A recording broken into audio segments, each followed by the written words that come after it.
Hi, this is Hutch at the Razor's Edge. Today I've been lucky enough to spend some time chatting with Ben Leipelt, guitarist with Hamburg-based death metal band Endseeker, whose third album, Mount Carcass, has just been released. Hey man. Hi Ben, how are you? Oh, I'm fine. Nice t-shirt, man. Thank you very much. A bit of the old Carcass, keep it on. I can see you're Awesome. promoting stuff there. Oh, I just grabbed it out of the cupboard. It was the one on top because I put it in last. Yeah, of course. We just received our merchandise on Friday actually. Yeah. It's a good looking t-shirt. Yeah. Thanks. Yeah, it's a good cover. So it looks good on a shirt as well. Thank which you. is great. Thank Good. you. How are you, man? I'm fine, thanks. What about Excellent. Yeah, I'm okay. The sun is shining, and I'm one day closer to the weekend, so we're all right. you? Oh, really? Oh yeah, when they close. Okay, I got it. Yeah. I thought your personal weekend might start early or something. It normally does. It starts on Friday, so I only work till Thursday, so that's grand. Yeah, Good. me too, actually. Excellent. So, thanks for spending a bit of time with me. Looking forward to having a little chat with you about the album and a few other things. So, you've been together as a band for about 7 years, if I'm right. Yeah, like 2014, I think. Yeah. Yeah, something Okay. like that. Yeah, it's about that. So, Is it 7 years already? Holy wow. crap. I take it that this isn't the first band that you've all been in. Did you get together from different bands? How did you form Endseeker? Yeah, like we're all from the Hamburg local music scene, so we knew each other like roughly. And Yuri and Kummer, the two other guys who formed the band, actually, they played together in different bands before, so they know each other pretty well. And I played together with Eggert, our bass player, before in another death metal band. And Lenny, our singer, he also plays in a different death metal band in Hamburg as well. So that's how we got all together, like piece by piece. Great. So that would be, some of those bands would be Buried in Black and the Retaliation Process, bands like that, yeah? Right, Excellent. yeah. Cool. And what about the name of the band? It's quite an unusual name. Where did that come from? Actually, that name already existed when I came into the band, because I was the last one to come to the band. Yeah. And so everything was already set up, like even the recordings for the first EP were already done when I joined the band. And that name, I don't know. Actually, I don't know who came up with the name. I guess it might be Yuri. And yeah, he thought it was a cool name, and it somehow implies that morbid fascination that death metal in general has. And it sounds cool, and it looks cool when you have someone who creates a cool logo for you. Sure, and, sure. Yeah, so we just went with that. That was from day one. It was fine for everybody. Mm-hmm. Cool. So, as part of my looking into the background of the band and doing a bit of preparation, I was watching some YouTube videos with you and Yuri talking about some of your favourite records. And you were talking about Wolverine Blues and Far Beyond Driven and bands like that. So, obviously, they're at the heavier end of the scale. What was the early stuff that got you into heavy metal? Was it Kiss like everyone else, or was it... No, it wasn't Kiss. Actually, I hate Kiss. I saw Kiss live once in Hamburg at a huge arena show, and I was pretty drunk, and like a big piece of confetti flew into my mouth and got stuck in the back of my throat, and I almost suffocated. And it was crazy. I really had to dig deep in my throat to pull it out. I kind of panicked. That was terrible. I hate that band. No, my gateway to heavy metal was Metallica. Right. When my older cousin gave me a tape with the Ride the Lightning record in 1988, actually. Yeah. Cool. Yeah. And then from there, the usual progression. You were around at the right time to start getting into the heavier stuff straight away. Absolutely. And like in the early 90s, I discovered the more heavier stuff like Pantera and Sepultura, whatever you name it, whatever was around at that time. Yeah. And Yeah. pretty soon, like stuff like Machine Head, Meshuggah, and all this stuff like came to it. And of course, I got in contact with the Swedish death metal scene, especially with Entombed, which was my gateway to death metal. Yeah, sure. And I could see all the guitars in the background there. So, who are the big guitar heroes of yours? I think, like, for me personally, my biggest guitar hero is definitely Dimebag. Yeah. I think he was just one of a kind. His playing style and his tone and just how good he was and that level of groove that he had, that was so amazing. And I'm a huge Pantera fan. I love all their records, and the riffs are just crazy. And I was lucky enough to see them live a couple of times, and it was just brilliant. He was an insane guitar player, and for me personally, he was the best. But there are like shit tons of other good. A lot of them are probably underrated, and for instance, if you take like Rob Flynn from Machine Head, like when Eddie Van Halen died, I saw a video of him playing Eruption, and I was like, dude, I didn't know that you can play that stuff. Yeah, I mean, I always thought he's like the chugging guy. Okay, yeah, some Machine Head stuff is pretty tricky, but I didn't expect that he was capable of playing Eruption. So there are good people out there. Yeah, I mean, Rob Flynn's quite an amazing artist because he can sing and still play that as well, which is no mean feat. Yeah, absolutely. Yeah, I couldn't do that. I think I would need two brains to do that. So you talked about the gateway with Entombed, and obviously sad news last month with LG passing. And Yeah. did you ever get to play with Entombed or meet the man? No, unfortunately not. Yeah. I think at some point we played on the same festival like Firespawn, Yeah. but I didn't meet the band. I didn't see them. They must have been at some other area of the festival, a different stage or whatever. I don't know. I cannot remember. But I'm probably the only European musician who didn't meet LG and get drunk with him. Like I know shit tons of stories from all kinds of people like meeting LG, but I never met him. Yeah. From all that I've heard, he was a nice guy, but he was super musical development. He was a major influence, and in my opinion, he's the best death metal singer that ever lived. It was great. Yeah, I was lucky that I interviewed him once, and he was a real gent when I spoke to him over the phone. It was a real honour to speak to him, so it's a real shame on that. Yeah. Yeah. Okay, let's talk about the new record. That's why we're here. Obviously to talk about Mount Carcass, and it's a superb record. I've enjoyed listening to it over the last couple of weeks, and really enjoyed Thanks. it. So congratulations on that. I think it's really good. The reviews are coming in. Obviously, it's been out a week or so now, I think. Or is Since Friday. Since Friday, not even that long. Yeah. But the reviews that I've seen seem almost universally positive. Are you... An interesting question, because obviously reviews are reviews, and they're just people's opinions. But how much do you how many reviews do you read? Do you read them all, or do you? Yeah.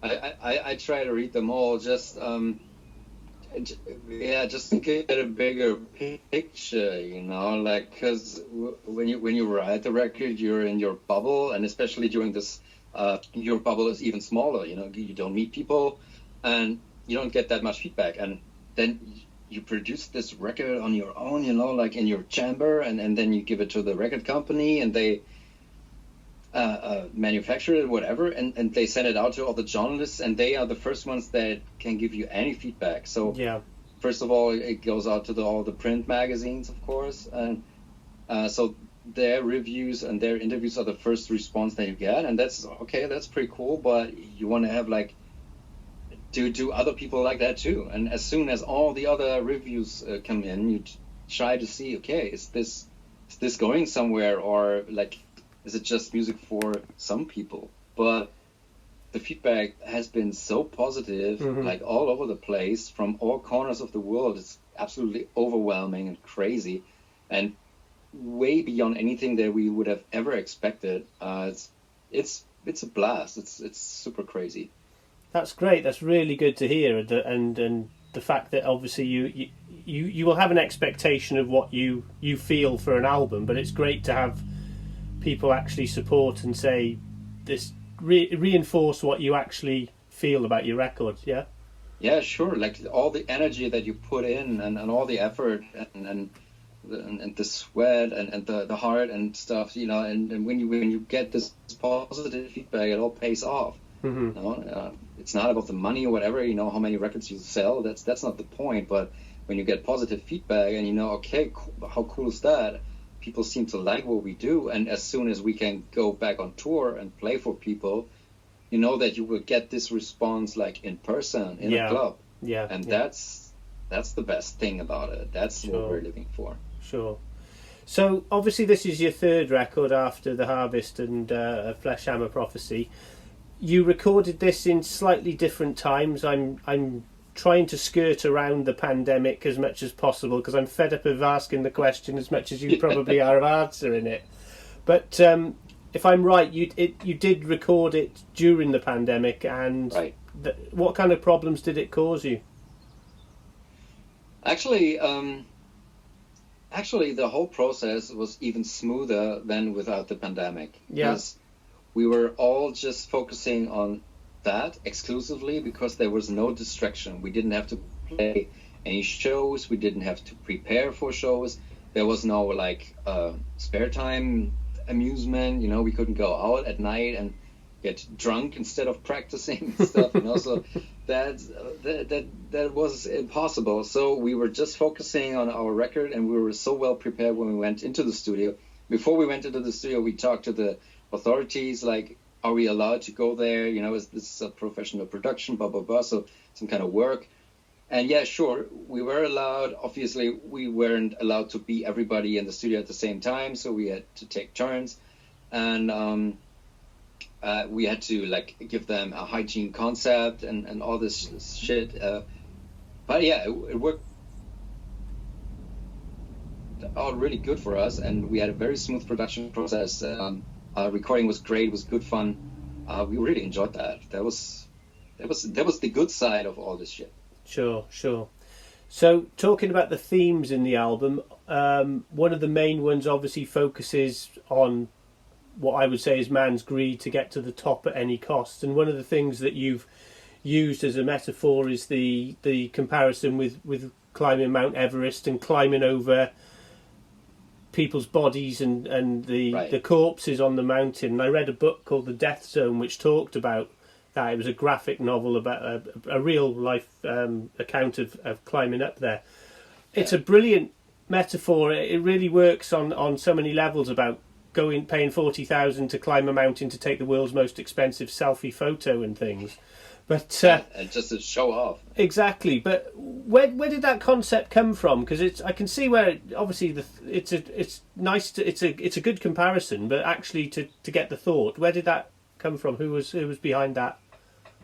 Well, we have we talk a lot about stuff. We're all very interested in politics and the world and all this stuff, and global things, and we talk a lot about stuff like that. And also in the past, we had stuff like that before, even on the Harvest and stuff, but it was maybe a little bit more hidden. Right. This time we just put it more on display, and it's a view of the world and the society that we all share. We think that all this high gain capitalism and stuff, and all the hunt for money and fame and recognition, when you look at all this social media stuff, people doing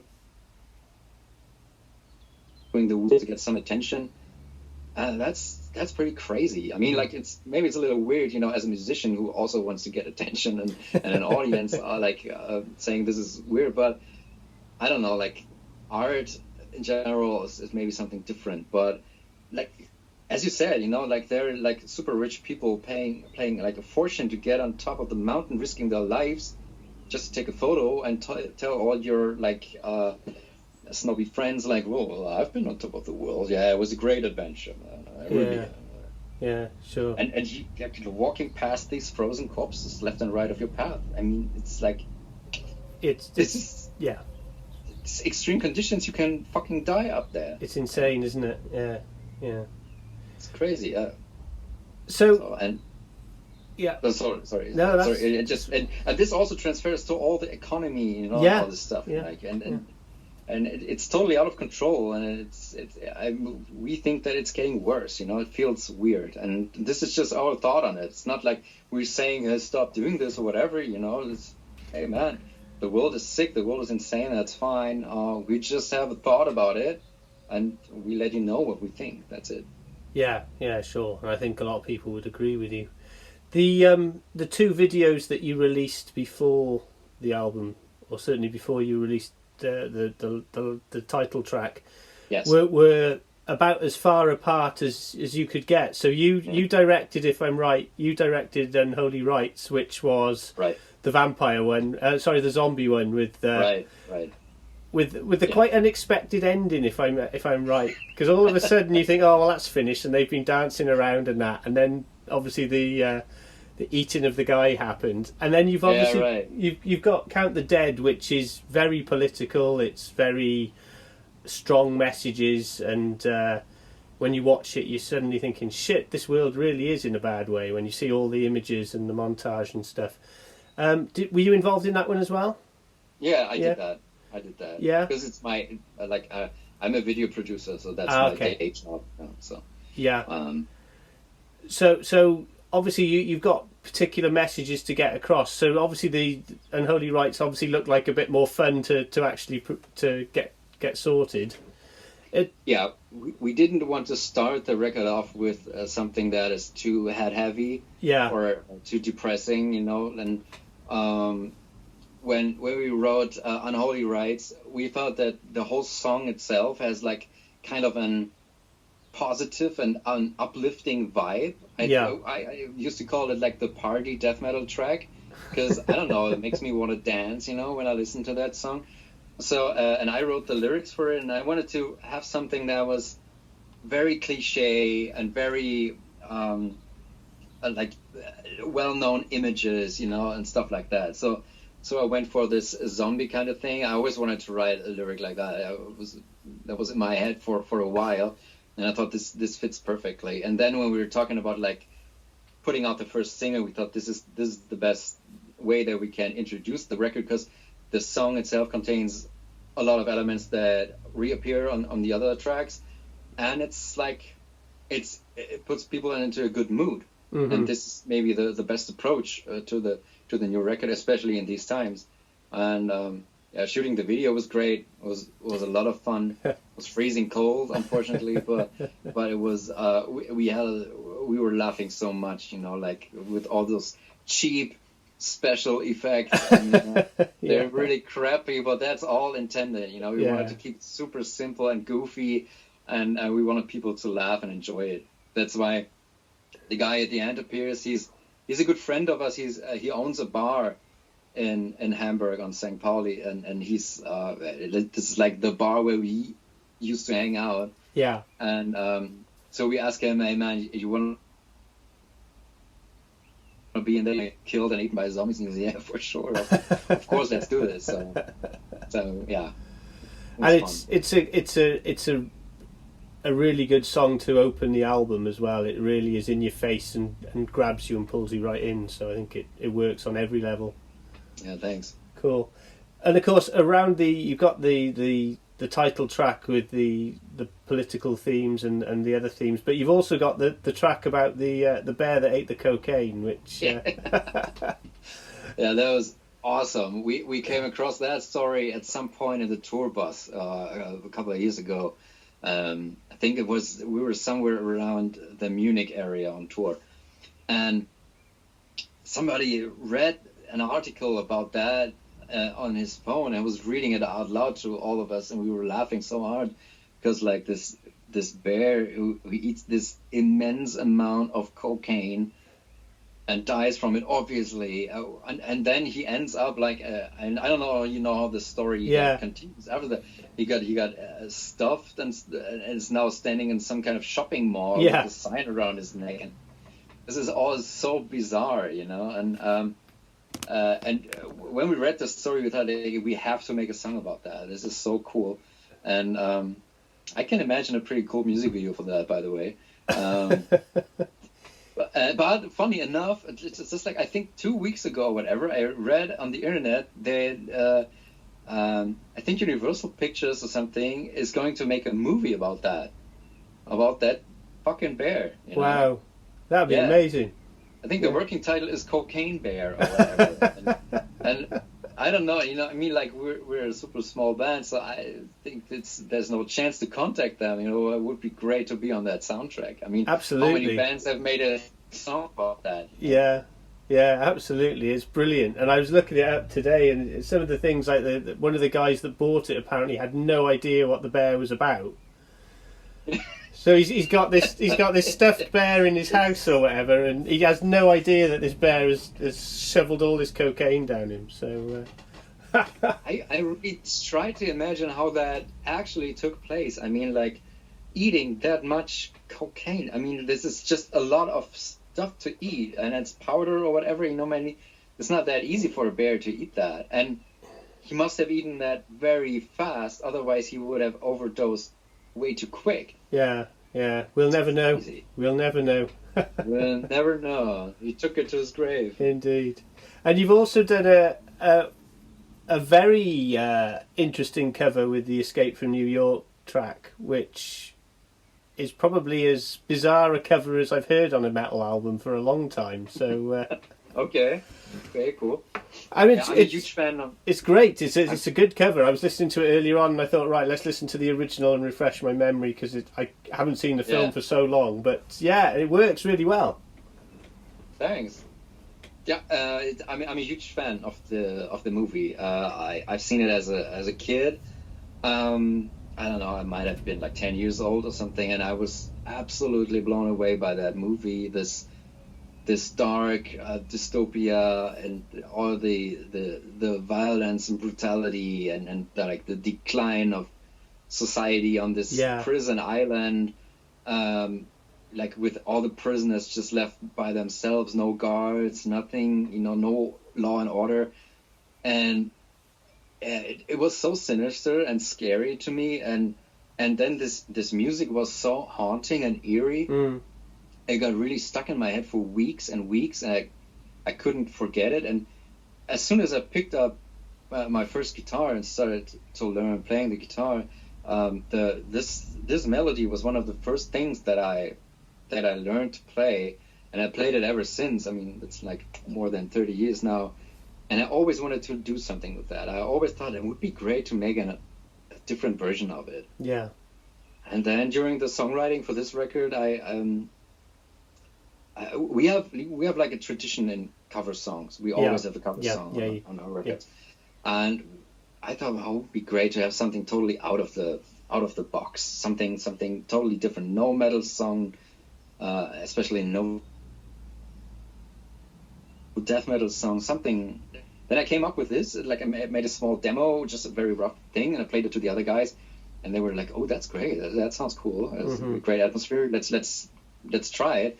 And then we worked it out and arranged it, and worked with different guitar melodies, and we thought it's a great ending for the record because it fits into the time, because we're probably closer to this movie than ever before, and also it's the 40th anniversary of the movie. Yeah, absolutely. 81, wasn't it? Yeah. Yeah, and maybe like if John Carpenter ever gets the chance to listen to that, give us some feedback, dude. Fingers crossed for you. One of the questions I've always wanted to ask, I've interviewed a few people from Germany, but it's a straightforward question, but metal in Germany is very big. And the question really is why is heavy metal so popular in Germany compared to other countries. Have you got any thoughts on why it is? Because a lot of a thrash group that I belong to on Facebook, they often refer to Germany as keeping the thrash movement alive during the 90s when grunge was around and stuff. And if it had been other countries, Metal Blade Records and all the rest would not exist now. And I just wondered, did you have any views as to why? Because you have heavy metal bands in the charts along with everything else, whereas over here it's very rare that we have metal bands apart from maybe Iron Maiden or AC/DC or something. Yeah, well, actually, I don't think that I have a clever explanation for that, but I mean, like, we have a big thrash tradition over here, especially in Western Germany, like where Creator and Sodom and all this stuff comes from, and like we have those thrash bands that were like early on the map, like the both that I just mentioned, but also Accept and Destruction and whatever. There are tons, and like the last years, like maybe for the last 10 years or whatever, also the thrash thing had a little bit of a revival. There are a lot of very young thrash bands popping up, and a lot of them are really, really good. I don't know, somehow there's a special connection between Germany and thrash metal. But of course, we have all those classic heavy metal stuff like Halloween and Gamma Ray and Blind Guardian. Yeah, I don't know. We have a lot of metal, but actually, and there's a lot of metal in the charts. But like when you turn on the radio, there's no metal around. It's just, I don't know, the big media, they just ignore it. Yeah, I think that's the same the world over, in most countries anyway. Yeah, I think from my impression that I get from over here, I think it's a little different over in America. I think they have a different history or a different rock music tradition over there. Yeah. It's a different culture when it comes to that. But here, I don't know.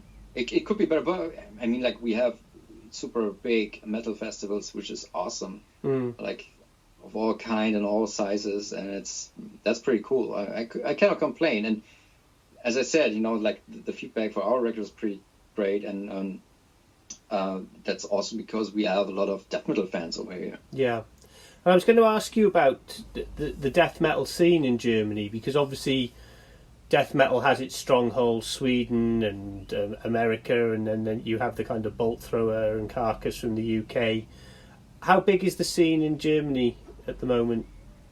It's pretty big, I'd say. It's pretty active. There are a lot of bands around, a lot of good bands around, and there are a lot of, like, for the last years, there are a lot of, like, old school death metal bands popping up, like also the fresh ones. I always feel that even we stepped in on the map pretty late, 2014 or like 2015 when we released the first EP. That was pretty late. All the Swedish death metal was already going on then. And but somehow we still slipped in there by accident, and now we're here, and this is great. I mean, like, the fact that our death metal scene is so vital just gave us the opportunity to reach what we have reached by now, which is more than we have ever dreamed of. It's all pretty crazy, and when I think about our so to speak career, it all went so fast. I mean, we released one full-length album on a very small label, and then got instantly signed to Metal Blade, and now we have released our second album for Metal Blade, and this is crazy. This is my teenage dream, you know. Yeah, sure. I'm 43 years old, and I'm living the dream of myself when I was 16. This is sick. Couldn't be any better. Brilliant. I'm glad to hear it. So let's just finish with a couple of things about live music. And you did a live stream on the weekend for the album launch, and I think, if I'm right, is that the first live stream that you've done? Yeah. And I didn't see it, unfortunately, but how did it go, and what was it like compared to playing, obviously, without a crowd? I can imagine that it was a bit weird. Well, like I'm making music for 30 years now, and I have played in empty clubs before. But it was, first of all, we were super nervous because we haven't played a show for 14 months. Yeah. Which is the longest pause that we ever had, or anybody of us. I cannot think about. I haven't been on the stage in some form, but we were all very excited, very nervous, because we didn't know what to expect. We didn't know how the stream actually feels without any audience and stuff. But the setup in the club was so nice, and it was so well done, and we had the help of some very good friends that made us feel so comfortable up there on stage. And it was absolutely fine to play just for cameras. It was cool because we had like Victor, the guy who moderated all this stuff, and I had this talk with Lenny. He was reading the live chat, and he grabbed up some questions or some comments from the viewers and just let us know, oh, they're talking about this and that, or they're asking, are you going to do this and stuff. And people could also buy shots. Yeah. On stage. So they try to make us drunk. But we have very strong livers, so we survived that. And but they donated shots to us that we were drinking on stage, and it was great. It was brilliant. It was absolutely awesome to be on a stage again, and I missed that so much. Yeah, and it was so much fun. But everybody was so happy afterwards. But now it's a little sad that it's probably taking a long time until we're going on the next stage. We see maybe we do more of this because it was actually fun. Yeah, not comparable to real audience, but better than nothing. Yeah, and do you feel that is going to become something that is likely to happen again in the future? Do you think it's? I wouldn't want it to become normality, but it looks like it's maybe one way in which you can at least connect with people again. Yeah, but I think it has to be a little bit more than just the band goes on stage and plays a set. Yeah, and then leaves. You have to put in some more elements, and you have to try to make it at least a bit interactive. Mm-hmm. That the viewers have the chance to get in contact with you somehow. Either they buy you shots that you can drink, so they can actually affect the show. Yeah. Or wherever you write a question in the chat and the band responds to that and stuff like that. You have to make it a little bit more interesting than just going up there and play a show. Yeah. Because I think that wears off pretty fast with the screen in front of you. But I think as soon as this pandemic is over and we're going back to normal, whatever that is, mm-hmm. I think this whole streaming thing will disappear pretty fast. Because it's not a real substitute for proper live shows with audience where you have all the sweat and the beer and the big hairy guys hugging you and stuff. Yeah, and we all miss that. And for some of us, we spend all day sat in front of a computer for work, so I don't want to listen to my music through it. I want to see you 2 foot away shaking your head and everything else. So right, and you want to feel the moving air from the speakers, from the PA, just the sheer noise there, that stuff. That's what makes a concert for me, the real the energy that is in the air. And I think it's almost impossible to transport that through a screen. Yeah, sure. So just a final question in terms of where you are now. You've obviously got the album out, so you're getting the feedback on that. But the usual route would be that you'd be now out on the road, starting to play some shows. Yeah, I know. I've been saying this for 14 months. So, have you got any ideas where you're going to be? Have you got any gigs that are in the provisionally booked or anything? Yeah, well, our booking agency is working on some shows, maybe even for this year. Yeah. It's nothing confirmed yet, but we try to get something going, like real shows with audience in some kind of way, probably outdoor, seated, I don't know, whatever. But they're working on some stuff, so we might have like a handful of shows this year. We're working on proper tours for next year. Yeah. Which isn't too easy, since like everybody's expected to go on tour next year. So all the big bands, you know, they're booking the clubs and stuff. So for smaller bands like us, it's pretty difficult. But we're working on that. We hope for the best. And hopefully the festivals will be back next year. So I think we will be around on that. And yeah, like depending on how successful this record is, maybe we get the chance to play a little bit more outside of Germany. Mm-hmm. We would love to play the rest of Europe and UK and stuff. Yeah. And but I guess like for the rest of this year, if we try to shoot more music videos. Yeah. Just to stay active, to put some more creative stuff into the record.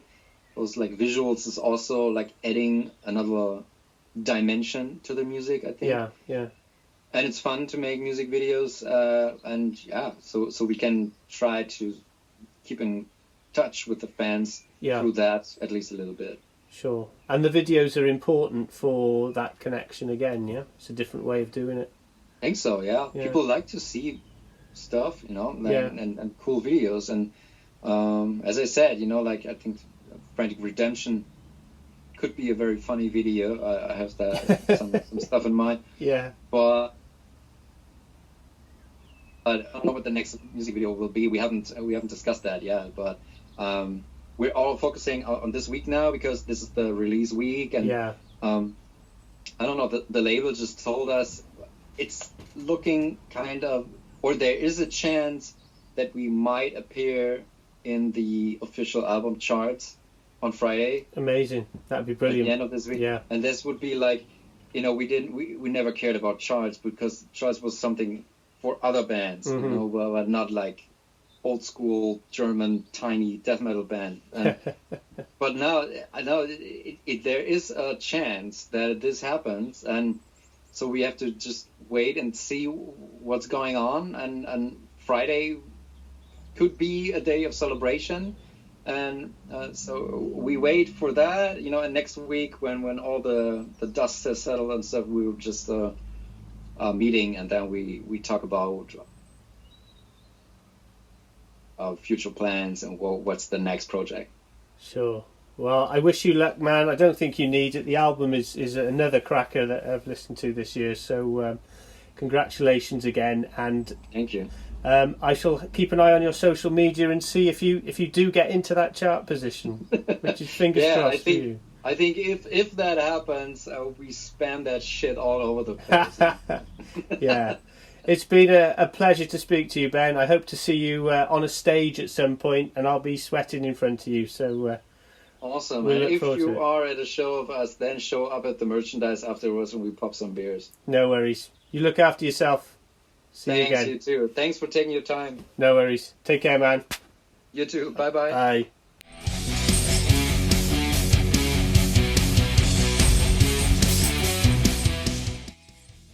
Thanks for listening. Make sure you keep up to date with future episodes by subscribing to our channels. For more information on this podcast, or for all the latest music news, reviews, interviews and more, head over to our website, www.therazorsedge.rocks.